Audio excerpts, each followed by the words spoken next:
Pagod kami ngayon. Puro kami rush ngayon. Araw na to. Rush hour kami sa supermarket.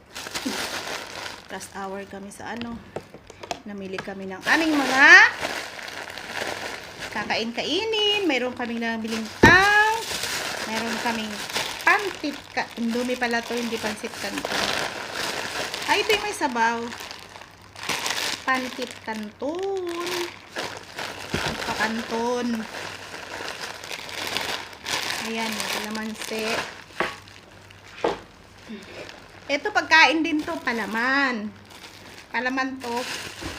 Bait na nga mo namin ngayon na walang topak.